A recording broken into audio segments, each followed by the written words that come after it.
Hello everyone, Chandler here, and today is Transgender Day of Visibility. I just wanted to talk about why it's important and then offer some historical trans folks who were pioneers for activism and talk about what exactly being visible means. So firstly, why do we have Transgender Day of Visibility? What is the point of it?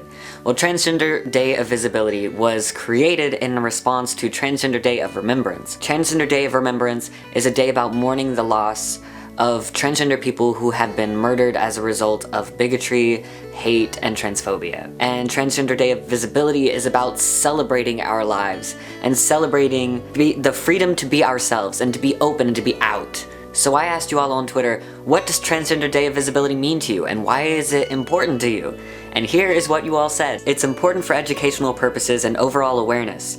Instead of people getting incorrect assuming information from unreliable sources, they can get it from actual trans individuals, since TDOV is a way for trans people to feel more inclined to speak up against prejudice. As a transgender woman, having this day makes me both happy and sad. Sad that we have lost our fellow people in the community, but also happy that those people are being honored as their true selves. I think it's very cool, mostly because I can track my mental state and transitioning state. 2 years ago, I couldn't post or talk about it because I wasn't out. A year ago, I posted something, but I was really hesitant. More time goes by, more loud and proud I get, and it makes me feel very good. Hey Chandler, TDOV makes me feel powerful, and I always try to use this day to educate those in my life how to respect and appreciate all of my trans siblings. We're all in this crazy adventure together, because cis people need to understand that we're not choosing a lifestyle, but that it's for mental health reasons. Quite a few cis people in my life has seen it as, she wants to be a boy, but I can keep saying she because it's not real. The want thing is just wrong. Helps me feel a little bit more valid, and like I belong to something. TDOV makes me feel loved and supported by those in my community. It's important to me because I can't always be out, so seeing other trans people be proud and visible encourages me to never give up on being authentically true to myself. For me, Transgender Day of Visibility helps me raise awareness for the trans community within my friendship group who don't know much about the trans community. It's important to me because the more I tell them about it, the more they can tell other people who want to learn. TDOV is important to me because it helps to aid and shed light on a situation of certain people. It makes me feel amazing because it means all our hard work has not gone to waste, and we are accomplishing something in society that needs to be seen. It makes me feel great to have a day dedicated to educating people about us and normalizing our existence. Seeing as trans people are still seen as freaks in many places, it's necessary and helpful. It gives my brain an excuse to be proud of who I am and who I've become. Lets me know that it's okay to be me and that I can help others in more ways than just career-wise. So one thing I want to say is, as a person who is a visible and out trans person, Trans Day of Visibility is very important to me because it lets me connect with other trans people. For me, being able to see other trans people living authentically and just being true to themselves is very, very powerful. Sometimes I get down on myself, or sometimes I feel scared of society and I worry that I won't be received well to society, and I worry that maybe people don't like me because of something I can't change, or something that's very important to me, something that is a very core part of my humanity. And so seeing other people not be afraid to be out and to be proud and to talk about their identities and to show their colors and wear their pride flags with just so much strength really makes me feel empowered. I like being able to see other people be unapologetically true to who they are. It inspires me to continue being out and to continue doing what I do and to continue being a voice for a community and to continue talking about trans issues, talking about trans rights, talking about my experiences with my transition, and just not being afraid to be me and not worrying about what society has to say about it or what anyone thinks about who I am.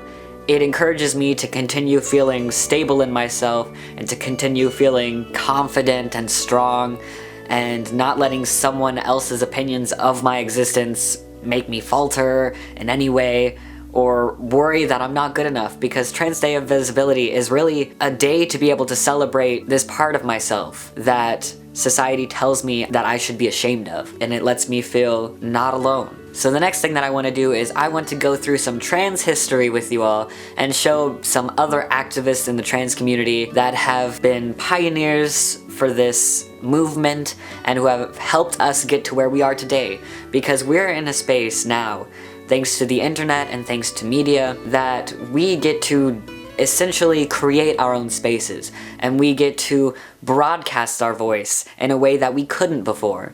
The internet has encouraged creators like me to be able to demand our space, and to be able to actually reach out to other people and to share our message, and to be able to spread awareness in ways that we were held back from before. So I want to share some stories of people who have led the movement and who have helped get us to where we are today. As time goes by, language changes, and also there are different things that maybe we do know about people or we don't know about people, or language that we change. So I'm just going to share some things, but just know that some words that now we wouldn't use were words that were used before. Everything that I'm saying to you is coming from a place of positivity, and not to be using incorrect terms as a way to dehumanize people. I'm using terms as a way to educate that these were terms that were used in the past. In 1944, Pauli Murray was a black lawyer, organizer, and feminist activist. Murray saw testosterone as a drug to ease what they saw as gender conflict.